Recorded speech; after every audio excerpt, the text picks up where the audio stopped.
You don't need self-discipline when things go smoothly. It's only when plans go south you get tempted to give up. Consequently, you need to train yourself to handle adversity. The best way to become more capable of dealing with unfavorable circumstances is to purposefully put yourself in them, which is what this book is all about. 31 plus deep lessons from the book, Daily Self-Discipline. Number 1. The fundamental keys of self-discipline are commitment, adhering to a specific plan until you achieve your goal, and belief that your long-term plan is going to work out. Wow! Number 2. Whenever you feel that adversity is too much to handle, remind yourself that this too shall pass. Every challenge in life is a temporary thing. You can handle more than you believe if you remind yourself that things will soon get better. Number 3. You need an unwavering belief in your plan to make commitment easier.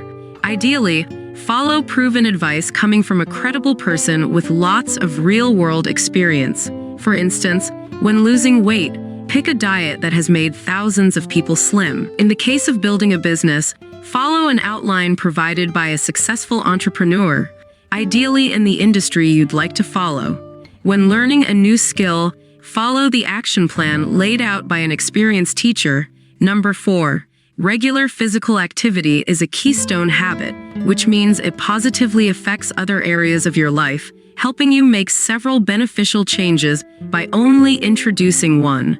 Number 5. Becoming a fit and healthy person is one of the best things you can do to build your self-discipline. It requires patience and dedication to the process, which are the two things you need to develop in order to enjoy higher levels of willpower.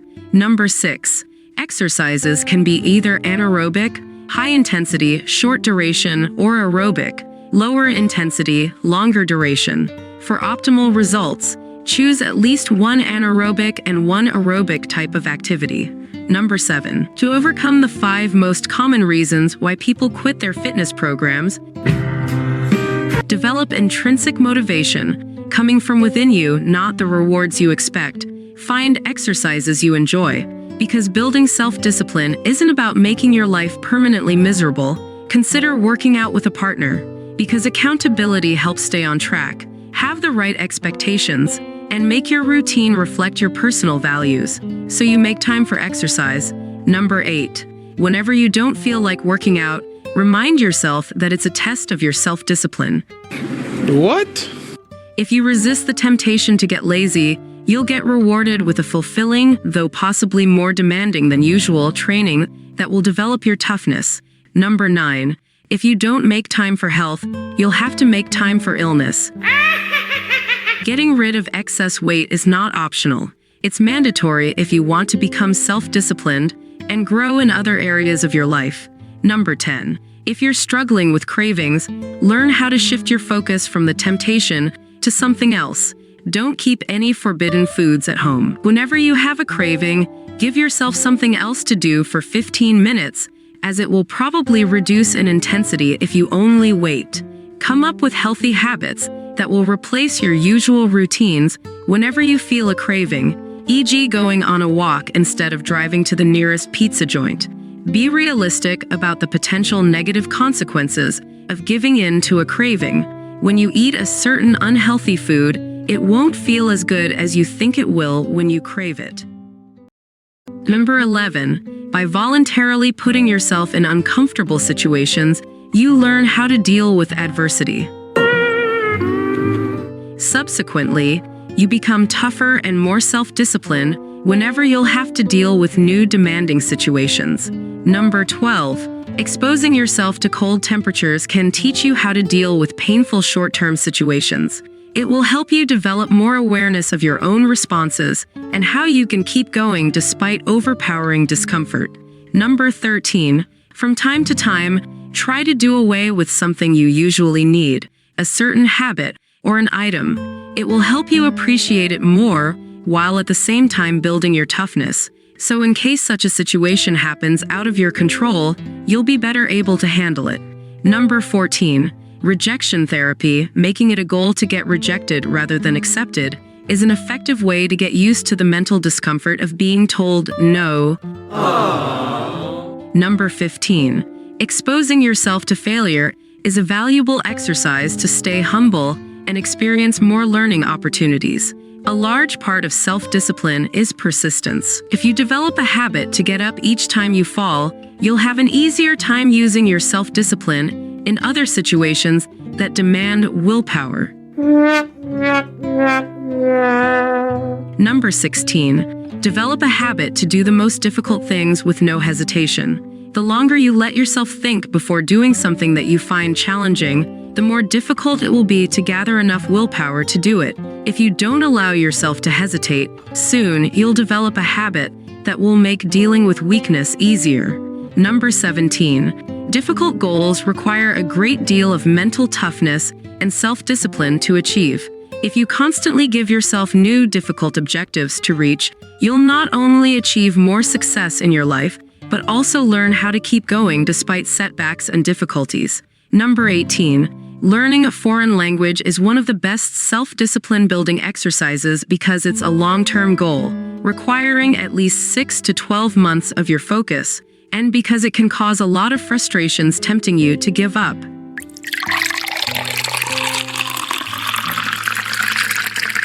Number 19. Other skills that require a lot of patience and thus test your self-discipline and help you grow include sports requiring mastering proper technique like golf, tennis, or chess, cooking, gardening, creative work, reading or knitting, and communication skills.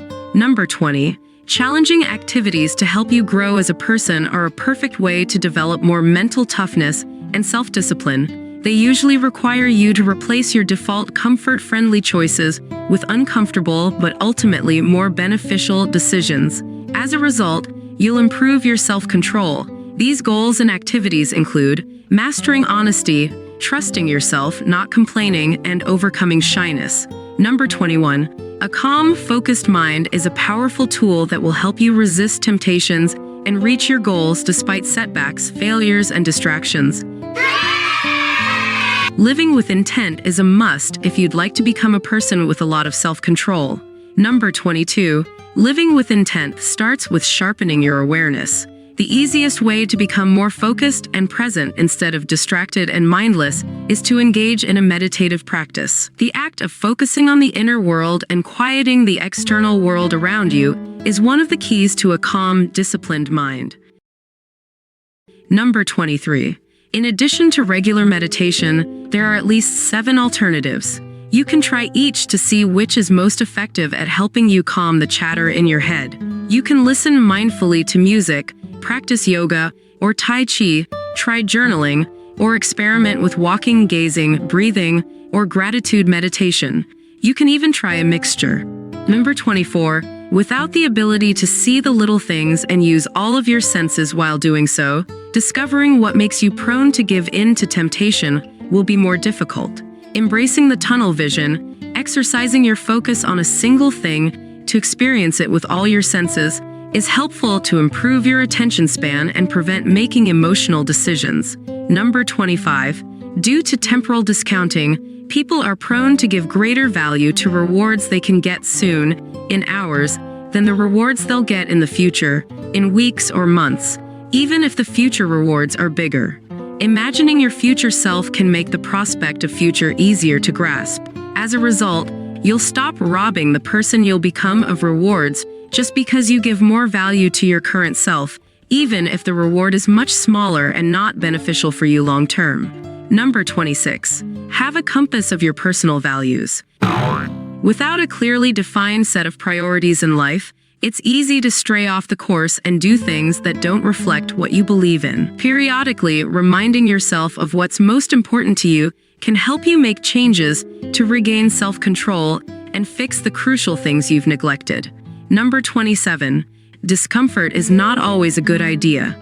If your body is screaming to take care of it, don't put it into new stressful situations. Develop a keen sense of your energy levels as well as your general well-being. The point of the exercises in this book isn't to endanger your health or turn your life into a nightmare. Number 28. While growth rarely, if ever, happens, if you constantly avoid discomfort, there's a fine line between beneficial and empowering discomfort and the panic zone when things get too stressful. If you put too much on your shoulders and expect to perform well in the long term, you're in for a nasty surprise. Number 29. A positive mindset is a necessary part of a personality needed to become a self-disciplined, relentless person. Sometimes your willpower won't be enough to keep going after a particularly devastating blow, or simply the act of constantly being tough will exhaust you. In these cases, a positive outlook can help you get back on track by redirecting your focus from the failure to the appreciation of what you have. Number 30.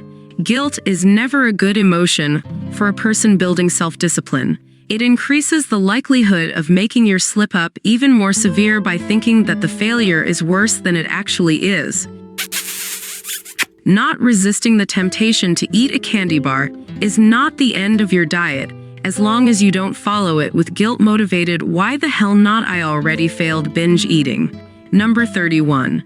Due to the negativity bias, we focus more on negative events than the positive ones, even if they carry the same emotional weight.